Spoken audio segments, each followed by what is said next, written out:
Hello, hi guys! Magandang hapon sa inyong lahat. This is Chin from Masagari Channel, a faith healer, also mata reader. So ngayong gabing to, tingnan natin ang nagsasabihin sa inyo ng ating mga gabay. This is seven archangels messages for the sign of Aries. So Aries, welcome to my channel. Ano kaya ang messages, advices ng spirit guides ang ating masasagap for today's video? Kanino naman kayang energy or kaganapan sa buhay mo ang ating mahagilap? So guys, this reading is a general reading lamang, hindi lahat makaka-resonate.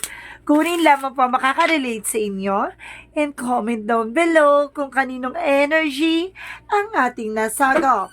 And of course, don't forget to like and subscribe my channel and hit notification bell for more videos update. Sa mga hindi pa po nakakapag-subscribe sa aking channel, please click nyo na pa subscribe button dyan sa baba for all bell para updated kayo sa mga videos na i-upload natin every time in every moment. So guys, bago ang lahat, kumapit-kapit ka dahil ito namin sa'yo ng 7 arkanghel. This is the 7 archangels messages for the sign of Aries. So, kumapit-kapit ka, umpisa na natin ang totoong laban. Angel Spirit Messages, ano ang pinakamensahe mo sa ating mga kapatid na Aries? So, there's an Ace of Wands. There's a new beginning, no? May bagong eksena dito, T. With the Ace of Swords, there's a breakthrough. Kumbaga, this is your time, this is your moment. So, ito yung panibagong eksena na parang bibingwitin mo ang corona ng tadhana or corona ng pagkakataon. So, let's see. And of course, there's an Ace of, wow! 3 aces. Pasabog. Aces, sinasabi ng 3 aces dito na po, mukhang there's a serious happening into your life that brings you a new beginning, a breakthrough, and of course, there's an abundance, no? Potential for abundance. Kumbaga, meron ditong about sa finances or may pasabog about sa pagkakaperahan.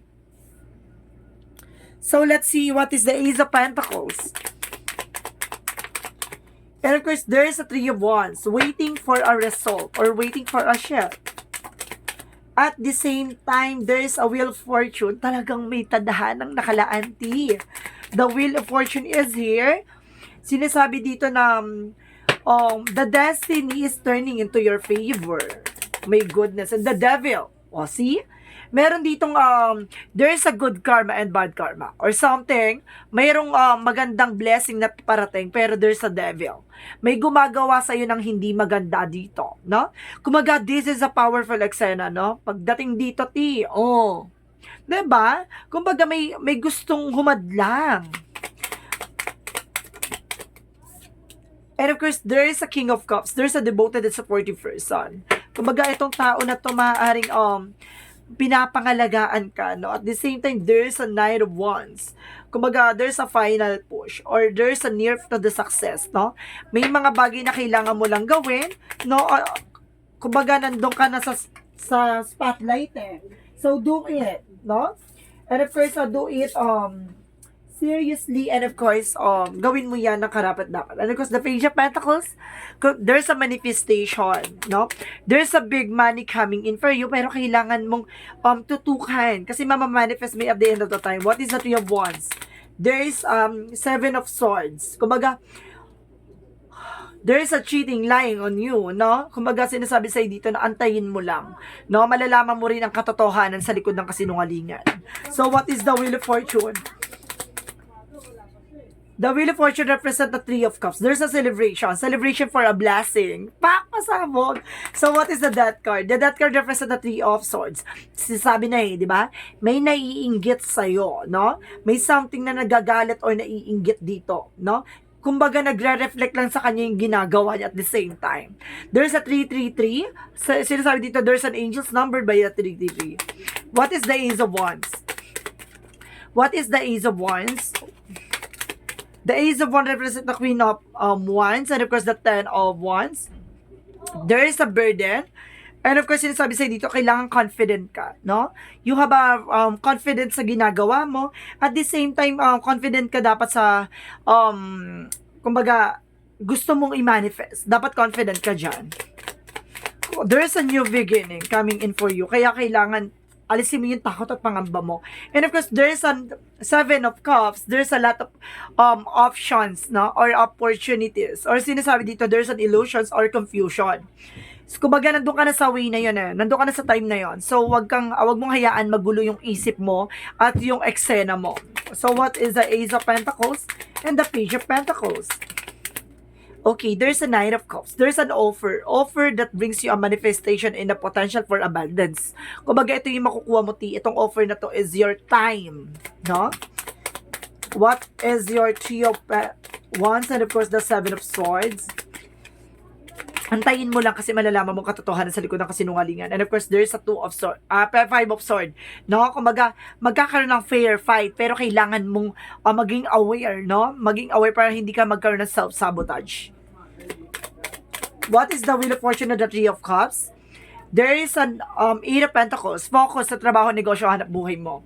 No, there's a celebration, pero kailangan mo mag-focus o kailangan mong pansin o mag-take ng actions or para mag-pay attention sa mga bawat sa paligid mo, no? Kumbaga, there's a wheel. Kumbaga, sinasabi dito, may bless or swerteng papasok. What is the Devil and the Three of Swords? There's a Page of Wands there's a Page of Wands. There's a good news. May balita ka dito na malalaman pero hindi yun totoo, sinungaling yun. Kung mag-ito yung balita na to, susubukin ka dito, no? Ibibigay sa yung balita to, o chismis to, no? Some of you parang gossip no? Something chismis tong ibabalita sa'yo. Pero sa totoo lang, kumbaga gusto niya magkaroon ng argue, gano'n, kumbaga, etong gumagawa ng gulo, no? Sinasabi sa'yo dito, wag ka naniniwala dito. Kaya pala, there's a confusion. So, what is additional messages for the outcome? Additional messages for the outcome. Okay, there's a Knight of Wands, slow and steady, no? Kumbaga, patient. Hindi mo kailangan maging mainit ang ulo mo. Kailangan mo mag-antay, no? Habaan ng pasensya. At the same time, there's a Four of Pentacles. Protectionan mo yung grounds mo, even your finances. And of course, there's a Seven of Wands. You're being protected or protectionan mo yung grounds mo. No? Kumbaga sinasabi sa'yo dito, nagiging aggressive ka. No? Nagiging aggressive ka sa paggasto, sa pagbili ng ganito, pagbili ng ganyan. Dahan-dahan lang, hinay-hinay. Kasi, kumbaga, dinadaan ka nito sa ganyan para at least maubos lahat kung ano man ang meron ka. No? Itong tao na to, ito yung balita na gusto niya ma-insecure or yung kainin ka ng insecurities mo. So, mag-ingat-ingat ka dyan, ha? Mag-cleansing ka para at least magkaroon ka ng mental clarity. So, what is the Love Oracle card? So, let's see, guys. What is the Love Oracle card? What is the Angel's messages? What is the Love Oracle card? There's a talking, no? Kumbaga sinasabi dito, there's a text, calls, emails, no? There's a messages coming in for you. And of course, sinasabi rin sa'yo dito, there's a Cupid arrow and doesn't have faith. Love is coming. So, mayroon talaga nakalaan para sa'yo dito with the love. Taray! No? Kumbaga, may taong nakalaan na magmamahal sa'yo, no? What is Angel's number? Angel's number represents a 29. I am insightful. So let's see what is the meaning of this.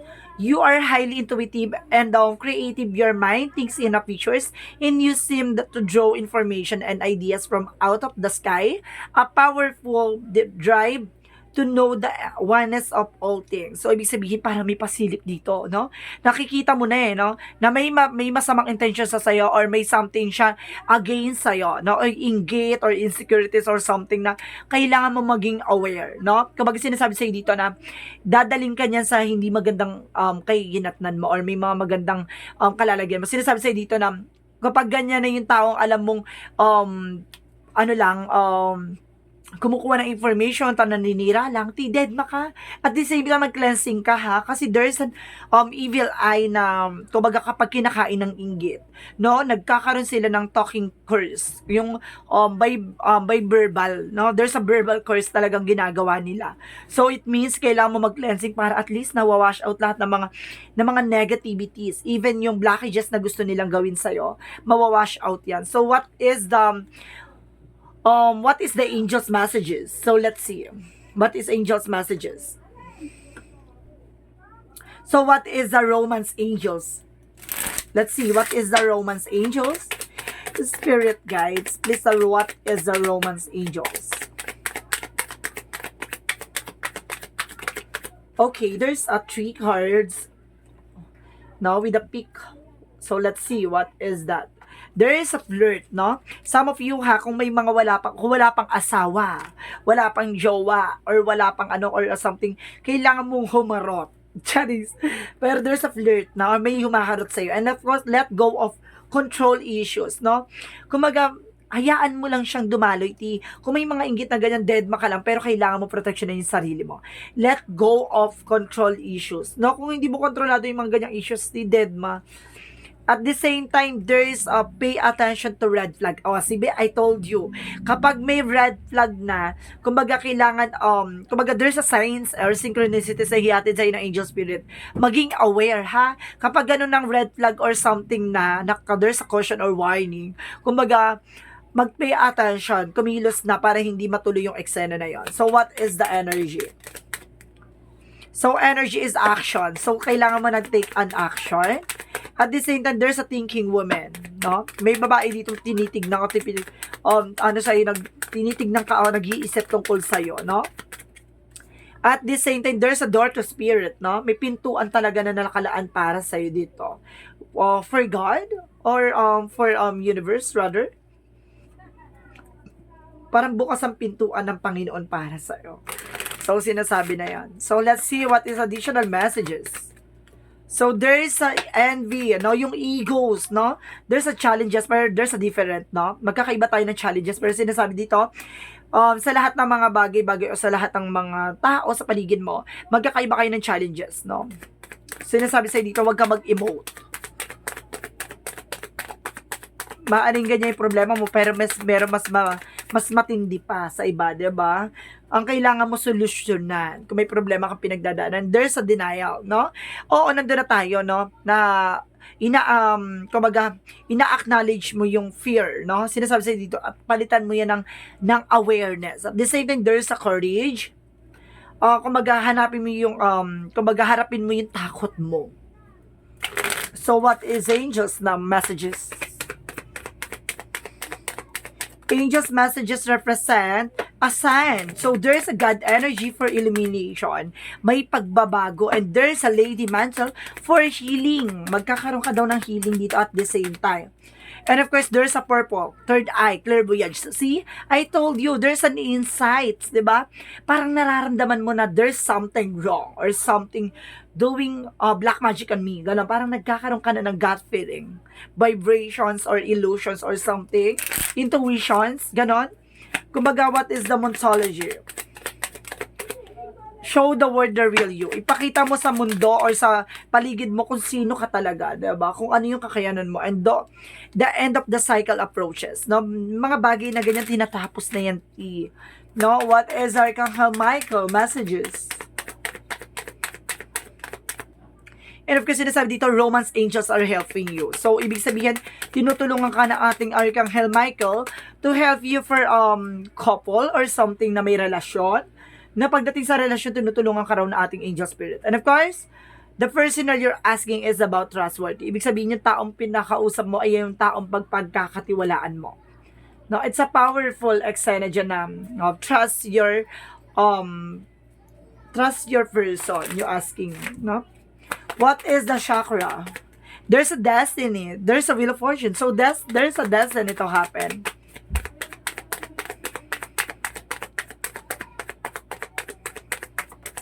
And of course, there's a trickery. I told you, di ba? May manluloko dito, ti. At susubukan pag sinungalingan ka. At the same time, there's a forgiveness, no? Patawarin mo sila, di ba? Hindi naman ikaw magdadala niyan, ti. Bagkus kailangan mo lang maging aware na hindi ka nila mabubudol. Ganun.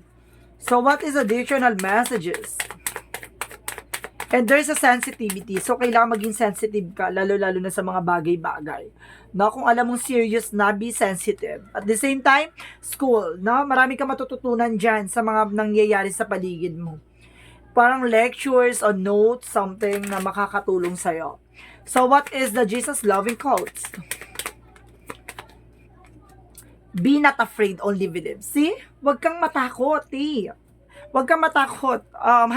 Maniwala ka lang, no? Maniwala ka lang na God will provide, or something na God will, and of course God give you powerful thing, or something na kung ano man yung hiniling mo ipagkakaloob sa'yo. So what is the messages of life? Messages of life is unconditional love. So today I choose to see the light in everyone.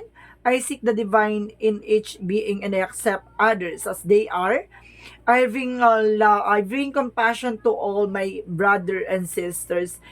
To the light, I offer unconditional love to everyone I meet. I join my soul with theirs so that we may grow together in universal love. So, ibig sabihin dito, yung pagmamahal kasi hindi yan nasusukat sa tao.